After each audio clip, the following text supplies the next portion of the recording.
कर देने जो भी मंगा मैनू सरकार अता कर देने। हर इज्जतां दा सदा औलाद गल विच रहना, हर इज्जतां दा सदा औलाद गल विच रहना। उन्हें खुशबख्तां दा ना मर के भी जिंदा रहना, जेड़े आका दी सना कर देने जो भी मंगा मैनू सरकार अता कर देने। जो भी मंगा मैनू सरकार अता कर देने। अपने मंगते नाल प्यारा का बड़ा कर देने। जो भी मंगा मैनू सरकार अता कर।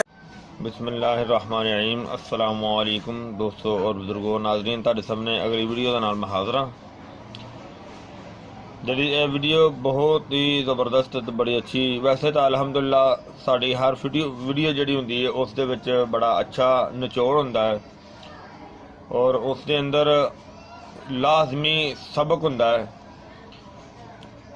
जी यह वीडियो एक इहदे नाल दी पहले वीडियो कोई भी जी कि वो चैनल दे विच मौजूद नहीं है, ਜਿਹੜੇ कि यह दुध की कमी को पूरिया करने वास्ते, यानी कि बच्चा पैदा होंदा है तो उसकी सब तो पहली खुराक जी होंदी है वो दुध होंदी है, जिहड़ा कि माँ का होंदा है। तो माँ के दुध नूं पूरिया करने वास्ते तुहानूं मैं बेहतरीन टोटके दसांगा। उम्मीद है ये वीडियो तुहानूं अच्छी लगेगी और इंशाअल्लाह इनू तुसी लाइक भी करियो, शेयर करियो, सदका जारिया है, और सब्सक्राइब करना बिल्कुल नहीं भूलना। ये जी वीडियो तुहाडे सामने पेश कर लगे हाँ, हालांकि ये चीज़ां तो उही ने जिहड़ियां असीं घर विच आम खाने आ, लेकिन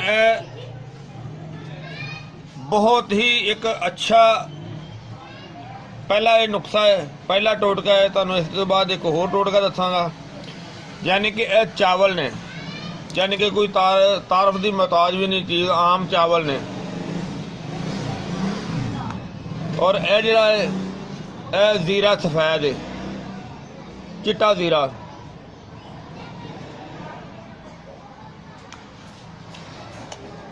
इहदा तरीकाकार यह है कि जे अगर दुध की कमी हो जाती है, क्योंकि बाज़ औरतों के ये दुध की कमी बच्चे वास्ते होती है जिहदे नाल कि बच्चा रजदा नहीं है, बच्चे का दुध पूरा नहीं होंदा, तो वह फिर माँ वास्ते बहुत ज़्यादा मसला होंदा है तो कि बच्चा जिहड़ा रजदा नहीं है।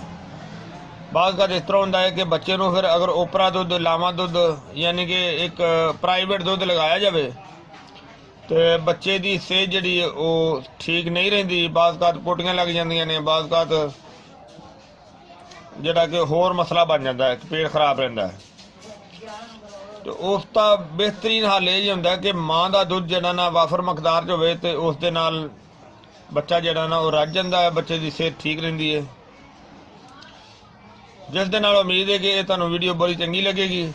दोस्तों इसका तरीकाकार ये है कि बेशक अगर चावल डेली भी खाए जान, लेकिन ये इस तरह खाने ने कि कम अज़ कम एक पाइया चावल बनाए जान, उस दे विच कम अज़ कम एक छटांग जिहड़ा ना वो जीरा सफेद, लेकिन वो पकाने का तरीका वो आम ही है कि जिस तरह भी पकाए जान, लेकिन उस दे विच जीरा जिहड़ा ना वो शामिल करके तो वो जिहड़ी बच्चे की वालदा होएगी उन्होंने ये खुराक दी जाए।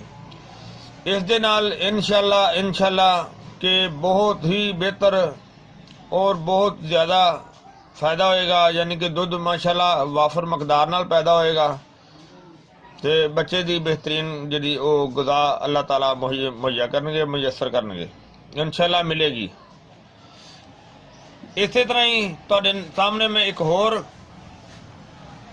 नुस्खा रखना वा, जिस तरह कि यह तुसीं देखिया है, और दूसरा नुस्खा है भी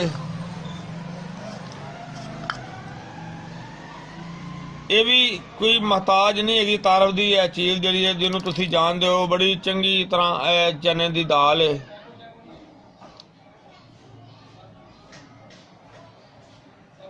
ਔਰ ਦੂਸਰੀ ਚੀਜ਼ ਜਿਹੜੀ ਇਹ ਤੁਹਾਡੀ ਪਹਿਚਾਣ ਸ਼ਾਇਦ ਨਾ ਹੋਵੇ,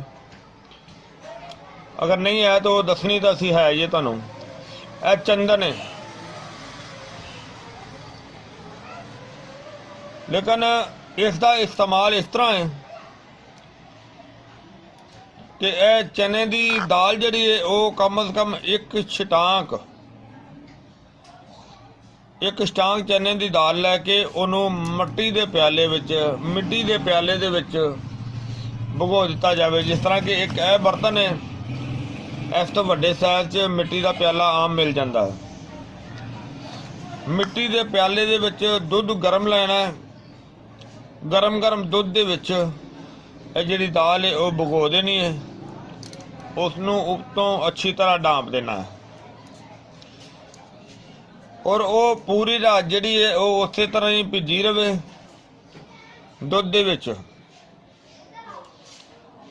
ਯਾਨੀ ਕਿ ਪੂਰੀ ਰਾਤ ਦੁੱਧ ਦੇ ਵਿੱਚ ਭਿੱਜੀ ਰਵੇ।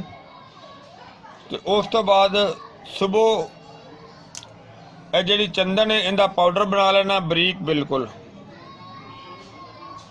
ਬਲਕਿ ਇੰਨਾ ਬਰੀਕ ਹੋਵੇ ਕਿ ਕੱਪੜ ਛਾਣ ਹੋ ਜਾਏ ਤਾਂ ਜ਼ਿਆਦਾ ਅੱਛਾ ਹੈ। ਔਰ ਉਸ ਦੇ 2 ਗ੍ਰਾਮ, ਯਾਨੀ ਕਿ ਇੱਕ ਸਟਾਂਗ ਚਨੇ ਦੀ ਦਾਲ ਤੇ 2 ਗ੍ਰਾਮ ਚੰਦਨ ਦਾ ਪਾਊਡਰ ਉਸ ਦੇ ਵਿੱਚ ਸ਼ਾਮਲ ਕਰਕੇ ਮਿਕਸ ਕਰਕੇ ਤੇ ਉਹ ਖਾ ਲੈਣਾ ਹੈ। ਔਰ ਇਹ ਅਮਲ, ਇਹ ਤਰੀਕਾਕਾਰ ਜਿਹੜਾ ਇਹ ਕਮ ਅਜ਼ ਕਮ 10-15 ਦਿਨ ਬਲਕਿ 20 ਦਿਨ ਕੀਤਾ ਜਾਵੇ। 21 ਦਿਨ ਤੋਂ ਜ਼ਿਆਦਾ ਅੱਛਾ ਹੈ, 21 ਦਿਨ, ਲੇਕਿਨ ਘੱਟ ਤੋਂ ਘੱਟ 11 ਦਿਨ ਤਾਂ ਲਾਜ਼ਮੀ ਕਰਨਾ ਚਾਹੀਦਾ ਨਾ।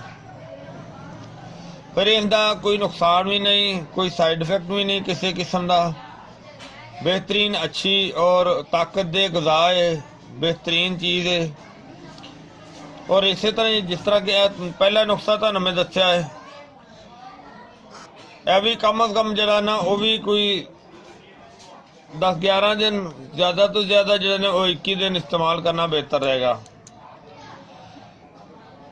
और इन चीज़ों का कोई किसी किस्म का साइड इफेक्ट नहीं है।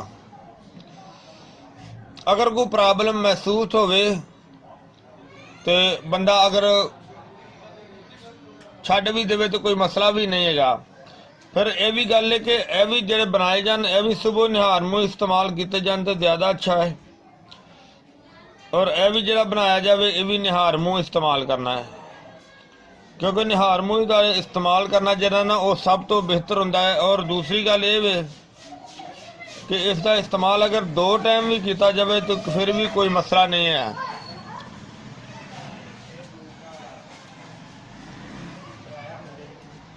तो इंशाअल्लाह एक वीडियो दे विच तुहानूं मैं 2 टोटके तुहाडी खिदमत दे विच शामिल कीते ने, हाज़र कीते ने। और उम्मीद है इंशाअल्लाह कि ये तुहानूं वीडियो भी अच्छी लगी हुई होगी। और इसनूं लाजमी शेयर करियो क्योंकि सदका जारिया है। तो इंशाअल्लाह अगली वीडियो नाल फिर मिलांगे। इजाज़त, अल्लाह हाफिज़, अस्सलामु अलैकुम व रहमतुल्लाहि व बरकातुहू।